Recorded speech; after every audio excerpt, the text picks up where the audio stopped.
So here we are in another part of the green roof.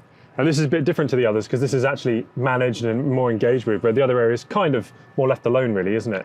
Yeah. I mean, they were set aside for nature conservation, really, but this was set aside originally for extra air conditioning. And so the company, they started a staff food growing process. So, there's about 5 or 6 staff members who come up here and food grow in normal times.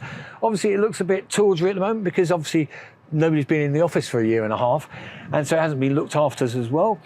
But, there's a context here talking about COVID and also talking about mega cities.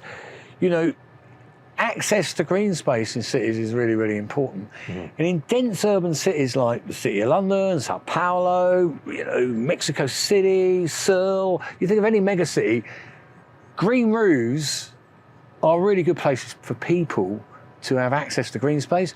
Maybe grow food, but maybe just be able to sit by a really wild, unmanaged green roof. It's one of my big bugbears because technically some of the planning conditions now say, oh, those green roofs are there for biodiversity, nobody's allowed on them.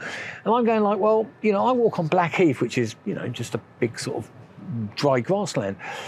Surely if people lived in, apartment blocks and could go on the upper roof and just sit by a wild grassland, what's wrong with that? They do that in Berlin, but generally when we think about, it's going to be accessible to people, suddenly gets into high-end landscape.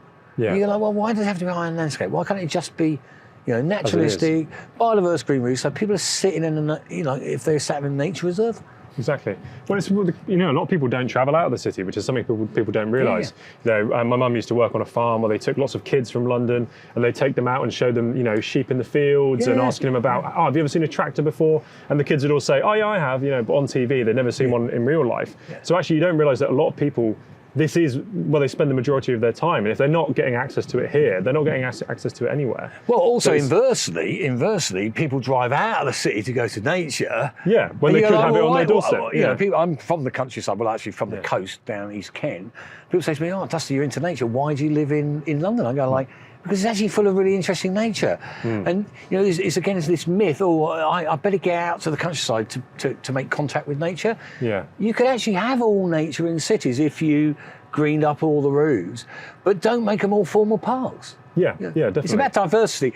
I used to be on the London Food Board, people used to talk about industrial scale urban farming. I used to go like, oh my God, here we are, we're going to have rows and rows of lettuces, This community food growing as a social activity, I think it's fantastic. And if we had a diversity of roofs, parks, gardens, some wilder, some less wild, a diversity of green spaces across a city like London, it'd just be really interesting and would also make the city better from a climate change adaptation point of view and from, that's a climate crisis. Yeah. And also from the biodiversity crisis. And, we can do these things.